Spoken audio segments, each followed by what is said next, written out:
The apartment they wanted so desperately sits in Manhattan's Upper West Side, a pre-war building with crown molding and hardwood floors that creak with decades of memories. I bought it in 1987 with my late husband Robert's life insurance money after he died of pancreatic cancer at 42. I was 36 then, with 3 kids under 12 and a part-time job at a dental office that barely covered groceries. That apartment wasn't just shelter, it was survival.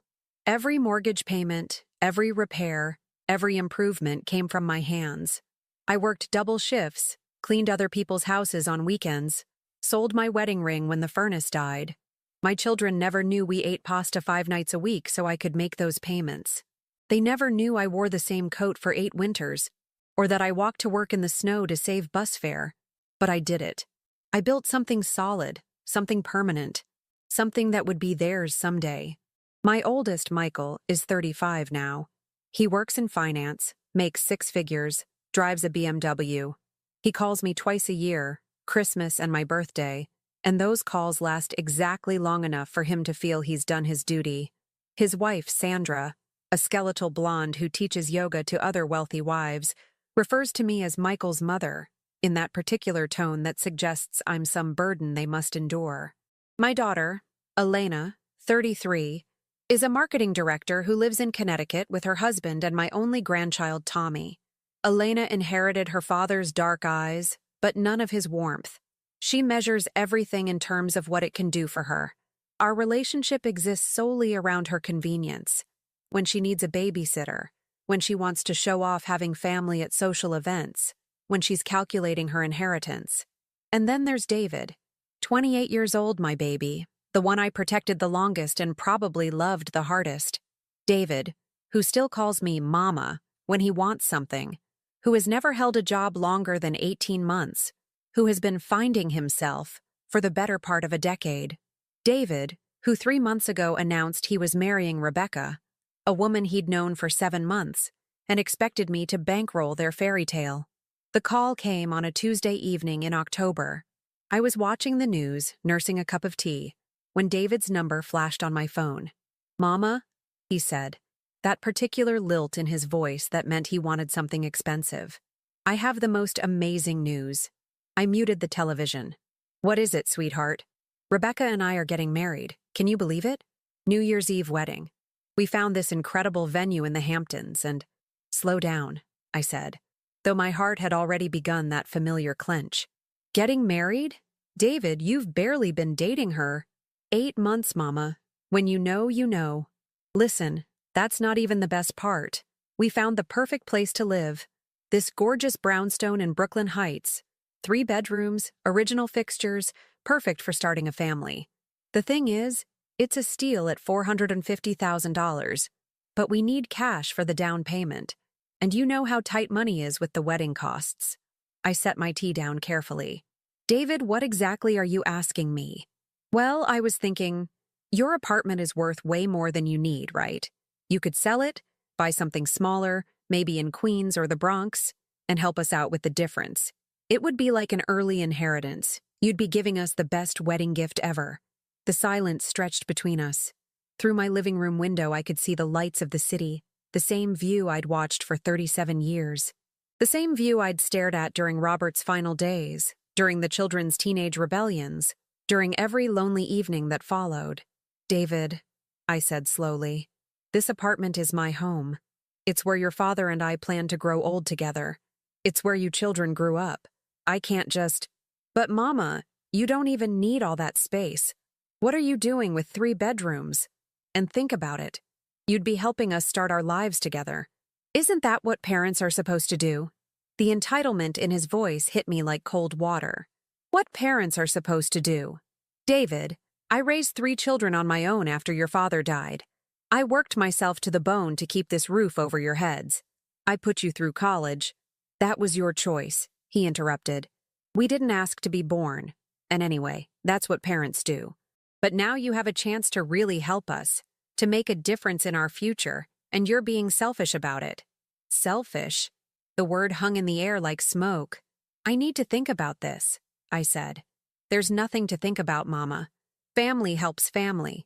I already told Rebecca you'd be excited about it. She's so happy. She's been planning where to put all our furniture. I ended the call without saying goodbye. The next morning, Elena called. No pleasantries, no asking how I was doing. David told me about your conversation last night, she said. I think you're making a mistake. Good morning to you too, Elena. Don't be dramatic, Mom. Look, I know the apartment has sentimental value, but David's right. You don't need all that space, and they're young and starting out. It would be the perfect gift. The perfect gift would be my life's work? My security? Your security. Mom, you're 58, not 88. You could work for another decade easily. But David might not get another opportunity like this. Do you want to be the reason your son can't have the life he deserves? I walked to my bedroom window, looking down at the courtyard where I used to watch my children play. And what about the life I deserve, Elena? You've had your life. You raised us. You have your memories. Now it's time to think about the next generation. I see. And what does Michael think about all this? Michael agrees. We talked about it this morning. Mom, we're not asking you to live in a cardboard box. You could get a nice one-bedroom somewhere, maybe even closer to me so you could help with Tommy more often. Help with Tommy. Of course, because even in their grand gesture of taking my home, they were already calculating how I could continue to serve them. I'm not selling the apartment, I said. The silence on the other end was sharp as a blade. Fine, Elena said finally.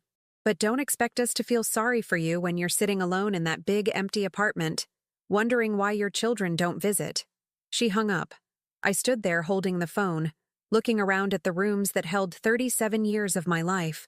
The kitchen where I'd made thousands of meals, packed countless school lunches, kissed scraped knees.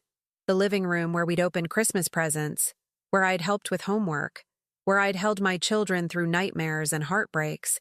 They wanted me to sell my memories so they could buy their dreams. That's when I knew the war had begun.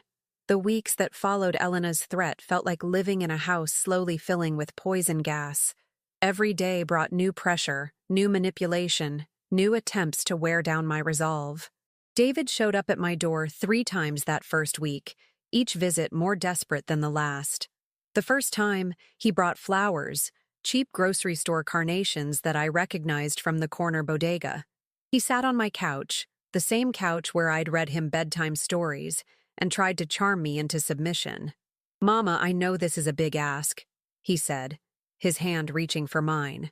But Rebecca and we're not just asking for ourselves. We're thinking about the future, about the grandchildren you'll have. Wouldn't you want them to grow up in a beautiful home? I pulled my hand away. I want them to grow up with a father who can provide for them without begging.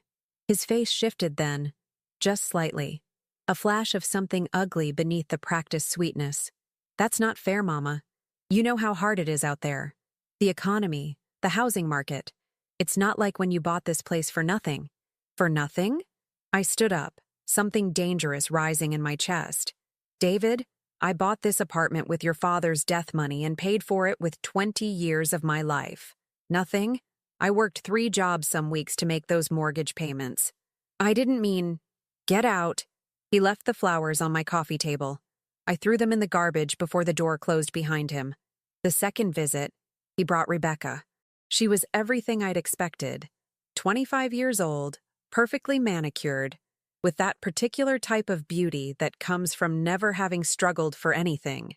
She perched on the edge of my armchair like a bird, her engagement ring catching the light every time she gestured. Mrs. Thornfield, she said, her voice honey-sweet. I hope you don't think I'm some gold digger trying to steal your son's inheritance. I come from money myself. My father owns 3 restaurants in Manhattan. But David and we want to build something together. Something that's ours. How romantic, I said. And you need my home to do it? We need a fresh start, David interjected. Rebecca's family has already been so generous with the wedding. I don't want to ask them for more. But you're my mother. This is what families do for each other. Rebecca leaned forward, her eyes wide with manufactured sincerity. I promise we'll take such good care of the money. And you'll always be welcome in our new home. We're planning a beautiful guest room just for you. A guest room. In the house bought with my sacrifice, I would be a guest. The answer is still no, I said. Rebecca's mask slipped for just a moment. I saw the flash of calculation, the quick exchange of glances with David. Then the sweetness returned, but sharper now. Of course, she said. We understand this is emotional for you. Maybe you just need time to think about what's really best for everyone. They left me with a folder of real estate listings, one-bedroom apartments in Queens and the Bronx, circled in red ink, as if they'd already decided my future. The third visit, David came alone. No flowers, no girlfriend, no pretense of pleasantries. He walked past me into the apartment without invitation, his face hard with entitlement. This is ridiculous, Mama. You're being completely unreasonable. I'm being unreasonable? For wanting to keep my own home? For being selfish? His voice rose, and for a moment I saw the tantrums of his childhood, the same red-faced fury when he didn't get his way. You're sitting here in this huge apartment all alone, while Rebecca and I are trying to build a life together. What do you even do here all day? Watch TV? Cook for one person? I live here, David. This is my life. What life? You don't date. You barely have friends. You see us maybe once a month if we're lucky. At least if you helped us, your money would mean something. It would create something beautiful. I looked at my youngest son, the baby I'd rocked through colic, the toddler I'd chased around this very apartment, the teenager I'd bailed out of trouble more times than I could count, and I realized I was looking at a stranger. Get out of my home, I said quietly. Fine, he snapped. But don't come crying to us when you're old and alone and wondering why your children never visit. We're offering you a chance to be part of our happiness, and you're throwing it away for what? Stubbornness? Pride? For self-respect, I said. Something you wouldn't understand. He slammed the door so hard my china cabinet rattled. That's when Michael decided to make his play. Unlike his siblings, Michael didn't visit. He sent an email. Professional, cold, full of legal language that made my blood run cold. The subject line read, Family Financial Planning Discussion. Mother, Elena, and David have briefed me on the ongoing situation regarding your current living arrangements and David's upcoming marriage. As the family member with the most financial experience, I feel obligated to present some objective analysis. Your apartment, while sentimentally valuable, represents an inefficient allocation of capital. Current market analysis suggests the property could sell for $425,000, $450,000. A suitable one-bedroom apartment in a safe area could be purchased for $200,000, $250,000, leaving $175,000, $250,000 that could be distributed among your children as early inheritance. From a tax perspective, this strategy would be beneficial for all parties. From a practical perspective, it would allow David to establish himself in a stable home environment, which benefits the entire family. I've taken the liberty of consulting with my financial advisor, who has identified several investment opportunities that could provide you with steady income from the remaining funds. You wouldn't be sacrificing your security, you'd be optimizing it. I think we can all agree that family comes first. This is an opportunity to demonstrate that principle. Please let me know your decision by the end of the week so we can move forward with the appropriate paperwork. Best regards, Michael. Best regards. From my firstborn son. I read the email 3 times, each reading making my hands steadier and my heart harder. Then I walked to my bedroom closet and pulled out a small leather journal I'd kept hidden for years. My record of every dollar I'd spent on my children, every sacrifice I'd made, every gift they'd forgotten. College tuition, $127,000 total. Michael's MBA, $85,000. Elena's wedding, $35,000. David's various emergencies over the years, $43,000. The car repairs, the credit card payments I'd covered, the rent I'd paid when they were between jobs, $290,000. Nearly 3/4 of what my apartment was worth. I closed the journal and made myself a cup of tea. Then I sat down at my computer and began to type. Michael, thank you for your financial analysis. I have some numbers of my own that might interest you. No. Megan Thornfield. I hit send and felt something inside me crystallize into diamond hardness. They wanted to treat me like a business transaction? Fine. But they'd forgotten one crucial detail. I was the one holding all the assets. The birthday party invitation arrived exactly 1 week after my email exchange with Michael, hand-delivered by Elena herself, who stood in my doorway with that particular smile that meant she was about to manipulate me. "Tommy's turning 7, she said, holding out the colorful envelope. "Saturday afternoon, 2 o'clock. He specifically asked for Grandma Megan to be there." I took the invitation, noting the expensive cardstock, the professional printing. "At your house?" "Of course. I've invited the whole family. Michael and Sandra are driving up from the city. David and Rebecca will be there. It'll be nice having everyone together." Everyone together. After weeks of warfare, they wanted to present a united front. I could practically hear the strategy session they'd held, probably in Elena's perfectly appointed living room, plotting how to corner me with family obligation and guilt. "Tommy really wants you there, Mom. He's been asking about you." "Has he? Or have you been asking him to ask about me?" Elena's smile flickered. "You're being paranoid. Look, I know things have been tense lately, but we're still family. Can't we put all this apartment nonsense aside for one afternoon and celebrate my son's birthday?" Apartment nonsense. As if my entire life's work was some petty squabble over pocket change. "Of course," I said. "I wouldn't miss it." Her relief was obvious. "Wonderful. And Mom? Maybe this is a good opportunity for all of us to talk, to find a solution that works for everyone." I nodded, already knowing exactly what kind of solution they had in mind. That Saturday morning, I went shopping. Not for a birthday present. I'd already bought Tommy a beautiful set of books weeks earlier, classics I'd read to his father and uncles when they were his age. No, I went shopping for something else entirely.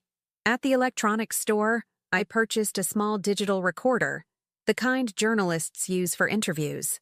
At the office supply store, I bought a leather portfolio and several manila folders. At the bank, I withdrew copies of every financial document related to my children. Loan papers they'd forgotten about, IOUs they'd never honored, records of every check I'd written to bail them out of their various disasters. I also made one phone call. "Patterson, Williams & Associates, how may I help you? I'd like to schedule a consultation with an estate planning attorney as soon as possible. I have an opening Monday morning at 9. May I ask what this concerns?" Revising my will.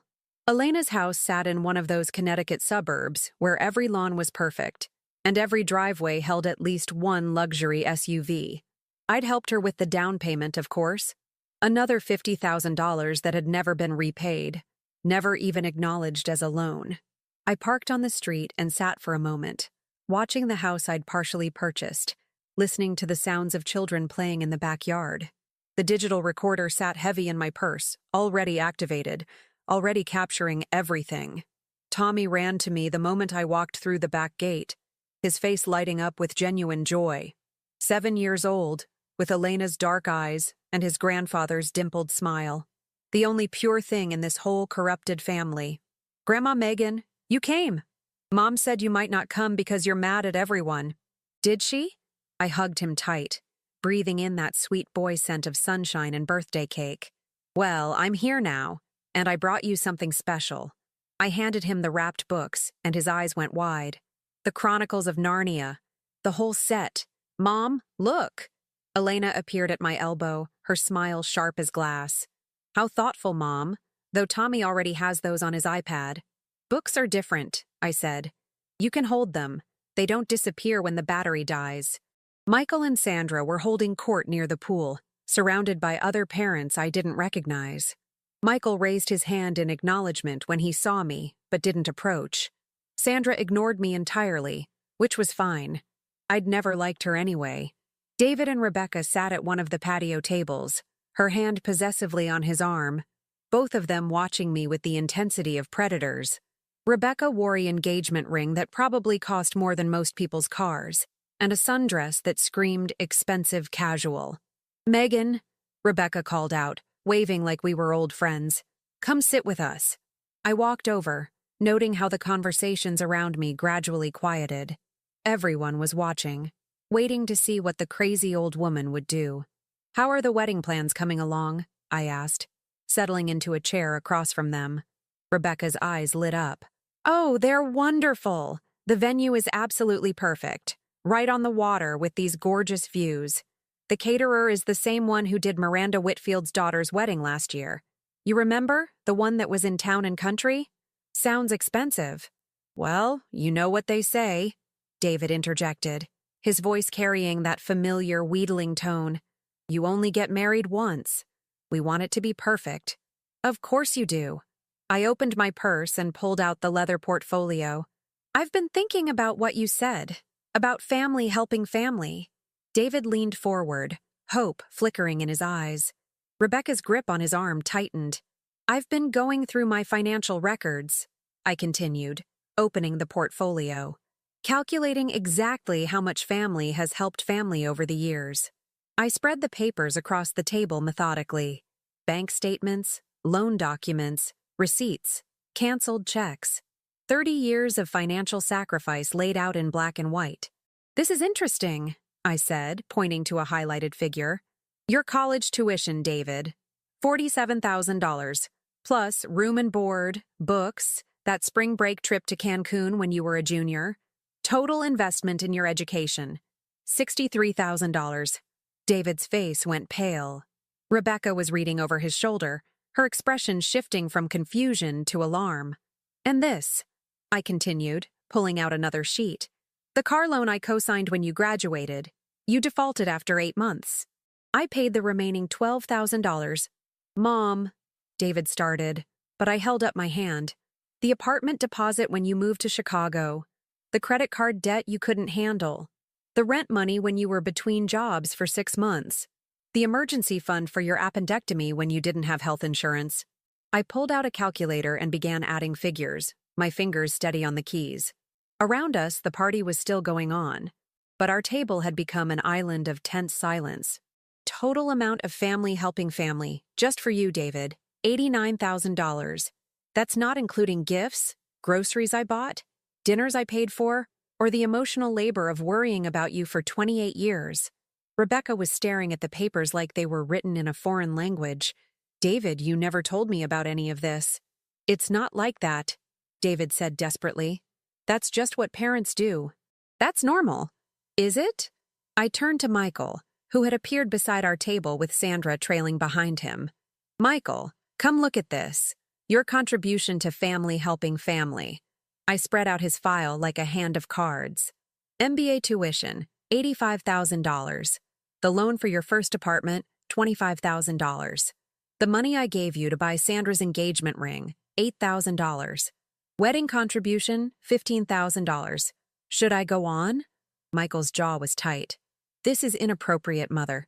This is a child's birthday party. You're right, I said, standing up and raising my voice so everyone in the backyard could hear me. This is inappropriate. It's inappropriate that my children think I owe them my home.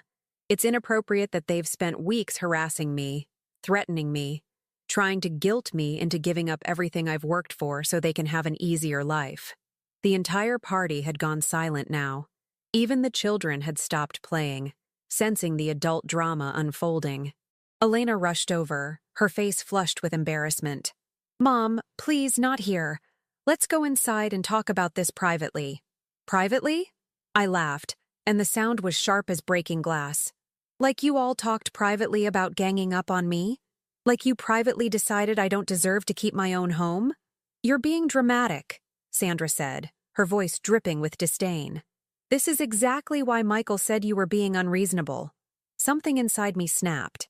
I picked up Tommy's birthday cake, beautiful, expensive, decorated with 7 perfect candles, and held it for a moment, looking at my 3 children's horrified faces. You want to know what's unreasonable? I said. And then I smashed it directly into my own face. The silence that followed was absolute. 30 adults and a dozen children stared at me as vanilla frosting dripped from my chin onto Elena's perfectly manicured lawn. I could feel every eye, every shocked expression, every phone potentially recording this moment for social media posterity. I didn't wipe my face. Not yet. There, I said, my voice carrying across the yard with crystalline clarity. Now you can tell everyone how crazy old Megan made a scene at the birthday party, how she humiliated herself and ruined everything. Tommy started to cry. Not the wailing of a tantrum, but the confused, frightened tears of a child who doesn't understand why the adults are acting like monsters. Elena scooped him up, shooting me a look of pure hatred. "Are you satisfied?" she hissed. "You've ruined my son's birthday. You've embarrassed us in front of our friends. Was this worth it? Was proving your point worth traumatizing a 7-year-old? I finally reached up and wiped frosting from my eyes, never breaking eye contact with her. "Ask me that question again in 6 months, Elena. See if you still think I'm the one who traumatized him."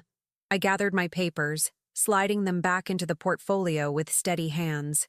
The digital recorder was still running, capturing every word, every sob from Tommy, every whispered comment from the scandalized guests. David stood frozen, his mouth opening and closing like a fish. Rebecca had backed away from him, her perfectly composed mask finally cracking to reveal something ugly underneath. "You're insane," she said, her voice shaking. "David, your mother is completely unhinged. I can't what?" I asked pleasantly. "Can't marry into a family where people are held accountable for their actions? Can't handle the reality of what you're asking for?" Michael stepped forward, his face flushed with rage and embarrassment. "That's enough. You've made your point, whatever it was. Now clean yourself up and go home before you make this any worse." "Oh, Michael," I said, shouldering my purse. "You still don't understand. This isn't worse. This is just the beginning." I walked through that silent crowd with cake in my hair and power in my bones. Behind me, I could hear Elena trying to salvage the party, Sandra making excuses to the other parents, David's voice cracking as he tried to explain something he didn't understand himself. I drove home with the windows down, letting the Connecticut wind whip through my hair, carrying away the last traces of birthday cake and the last remnants of the woman who had raised those ungrateful children. By the time I reached Manhattan, I was someone else entirely. Monday morning, I sat across from James Patterson, one of New York's most ruthless estate planning attorneys. He was younger than I'd expected, maybe 45, with silver-rimmed glasses and the kind of expensive suit that meant he won more cases than he lost. "Mrs. Thornfield," he said, reviewing the documents I'd brought. "This is quite a comprehensive financial history. May I ask what prompted you to compile all of this? My children want me to sell my apartment and give them the proceeds. When I refused, they've been pressuring me." I played him selected portions of the recordings, David's threats, Elena's manipulation, Michael's cold dismissal of my autonomy. Patterson's expression grew grimmer with each exchange. "Have you considered that this behavior might constitute elder abuse?" he asked. "I'm 58, Mr. Patterson. I'm not elderly. I'm just tired of being treated like an ATM machine with feelings." He smiled at that, the first genuine expression I'd seen from him. "Fair enough. What exactly are you looking to accomplish?" "Complete disinheritance. I want to cut them out entirely, and I want it to be ironclad. No contests, no loopholes, no sob stories to sympathetic judges." "That's certainly possible. New York allows for disinheritance as long as the intent is clear and the testator is of sound mind. We'll need to document everything: medical evaluations, psychological assessments, detailed explanations of your reasoning." "What about the money I've already given them?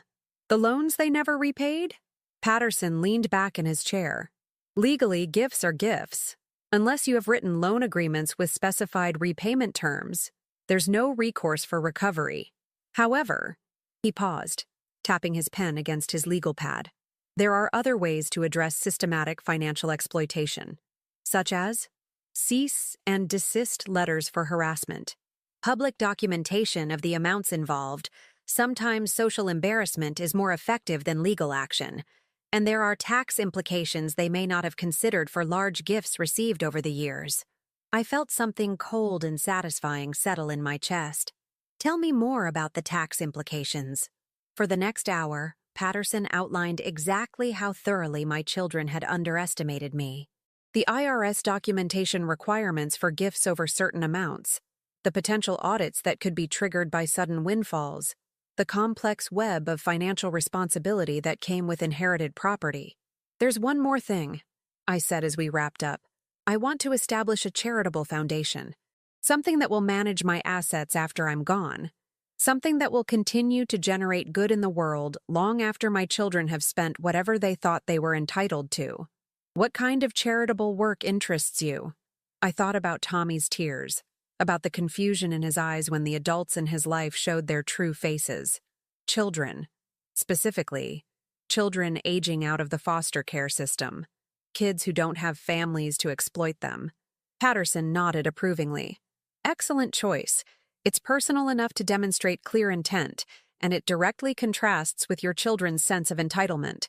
No judge would question your mental competency for wanting to help disadvantaged youth. We scheduled follow-up appointments for the medical evaluations, the psychological assessments, the careful documentation that would make my will unbreakable. As I left his office, I felt lighter than I had in months. The phone calls started that evening. Elena first, of course. She'd probably drawn the short straw. "Mom, we need to talk. What you did at Tommy's party was honest," I said. For the first time in years, I was completely honest. You traumatized my son. You humiliated us in front of our friends. And for what? Some petty revenge because we asked you to help David? Asked? I laughed. Elena, you threatened me. You told me I'd die alone if I didn't give you what you wanted. I never said that. Would you like me to play the recording? The silence stretched between us. I could practically hear her recalculating, trying to figure out how much evidence I had, how much damage I could do. Mom, please. Can we start over? Can we sit down like adults and work this out? No. What do you mean, no? I mean, no. We cannot start over. No. We cannot work this out. No. I will not be giving David my apartment or anyone else a single dollar of my money ever again. But we're your children. Yes, I said. You are. And you've spent 30 years proving to me exactly what that means. Congratulations, Elena. You finally taught me the lesson you've been trying to teach me all along. I hung up. David called next, then Michael. Same script, different voices. Apologies that weren't apologies. Explanations that were really excuses. Promises that meant nothing because they'd broken every promise that had come before. I let them all go to voicemail. By Thursday, Rebecca had called off the engagement. By Friday, Elena had hired a lawyer to contest my mental competency. By Saturday, I was smiling for the first time in months. The war had begun in earnest, and I was finally fighting back. 6 months later, I sat in the same chair where I'd started this story, looking into the same camera. But I was not the same woman. The competency hearing had been Elena's masterstroke, or so she thought. She hired a lawyer who specialized in elder law, convinced that a sympathetic judge would see her poor, confused mother who was clearly suffering from some form of dementia or breakdown. She hadn't counted on my preparation. Dr. Sarah Brown, the psychiatrist Patterson recommended, had put me through every cognitive test imaginable. Memory assessments, logical reasoning, emotional stability evaluations. The results were unambiguous. I was not only mentally competent, I was functioning at a level above average for my age group. Your mother, Dr. Brown testified, shows no signs of cognitive decline, mental illness, or diminished capacity. Her decision-making process is logical, well-reasoned, and based on documented patterns of behavior from the people she's choosing to disinherit. The financial records spoke for themselves. 3 decades of documented exploitation, promises broken, manipulation attempts, and emotional abuse. The recordings from the birthday party played in that courtroom like a symphony of selfishness. Elena's lawyer tried to argue that disinheritance was an extreme response to normal family disagreements. Patterson destroyed that argument in minutes. Your Honor, he said, the defendants collectively received over $300,000 from Mrs. Thornfield over the course of their adult lives. None of this was repaid. When she refused to give them an additional $400,000, her primary residence and only major asset, they threatened, harassed, and publicly humiliated her. This isn't a family disagreement. This is systematic financial exploitation by adult children who view their mother as nothing more than a source of funding. The judge, a woman in her 60s who probably had adult children of her own, was not sympathetic to their cause. Petition denied, she said. Mrs. Thornfield has every right to dispose of her assets as she sees fit. The evidence presented suggests her decision is not only rational but prudent. Elena walked out of that courtroom like a woman whose world had collapsed, which I suppose it had. But that was just the legal victory. The real devastation was still to come. The tax audit started in March. Funny how when you document large gifts given over multiple years, the IRS starts asking questions about whether proper gift tax returns were filed. My children had never reported the money I'd given them as taxable gifts because they claimed they were loans that would be repaid. But loans require documentation, repayment schedules, interest calculations, legal agreements. They had none of those things. The penalties and back taxes were substantial. Not bankrupting, but enough to hurt. Enough to make them understand that their free ride had always come with hidden costs. David lost Rebecca 3 days after the engagement announcement that never came. Turns out that a woman who expected to marry into money wasn't interested in a man whose mother had publicly exposed his financial irresponsibility and whose wedding venue deposit had been lost to legal fees. He moved back in with Elena temporarily, sleeping on the couch in the house I'd helped her buy, both of them pretending it was just until he got back on his feet. Michael tried to repair our relationship exactly once. He showed up at my apartment on a Tuesday evening in April, looking older than his 35 years, his expensive suit wrinkled like he'd slept in it. "Mother," he said when I opened the door, "we need to talk." "Do we?" Sandra left me. I stepped aside to let him in, more curious than sympathetic. "I'm sorry to hear that."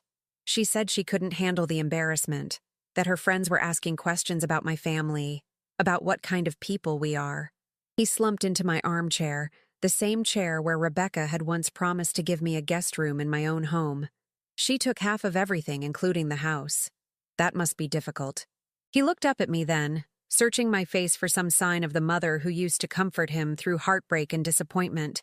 "Aren't you going to say anything else? Aren't you going to tell me it'll be okay? Will it be okay, Michael?" "I don't know." His voice cracked slightly. "I lost my wife, my house, most of my savings to legal fees and tax penalties. David and Elena aren't speaking to me because they blame me for giving them the idea to contest your competency. And you," he gestured helplessly, "you're sitting here like some stranger, watching us all fall apart." "Yes," I said. "I am. Don't you feel anything? We're your children. We're suffering." I considered this question seriously, looking inside myself for any trace of the woman who had once believed that love meant endless sacrifice. "I feel relief," I said finally. "For 30 years, I worried about you constantly. Whether you had enough money, whether you were happy, whether you needed me. Now I know exactly who you are and what I mean to you. There's peace in that clarity." He stared at me for a long moment. "You've changed." "No, Michael. I've simply stopped pretending to be someone I'm not." He left without another word. I haven't seen him since. The Thornfield Foundation launched in September. $2 million. The sale price of my apartment, plus my savings, plus my retirement accounts, dedicated to providing housing, education, and support services for young people aging out of foster care. Kids who never had parents to disappoint them, who were building their lives from nothing with no safety net except what they created for themselves. I kept back just enough to buy a small one-bedroom apartment in Queens, exactly like the ones my children had circled in red ink all those months ago. But I chose it myself, furnished it myself, made it mine. Elena made one last attempt at reconciliation in October. She brought Tommy, now 8, hoping that my love for my grandson would crack my resolve. "Grandma Megan," he said, his eyes uncertain, "Mom says you don't love us anymore." I knelt down to his level, this beautiful boy who was the only innocent in this entire mess. "Tommy, I love you very much, but sometimes adults make choices that hurt other people, and there are consequences for those choices. Your mother and uncles made choices that hurt me very badly. But families forgive each other," he said, parroting words Elena had obviously fed him.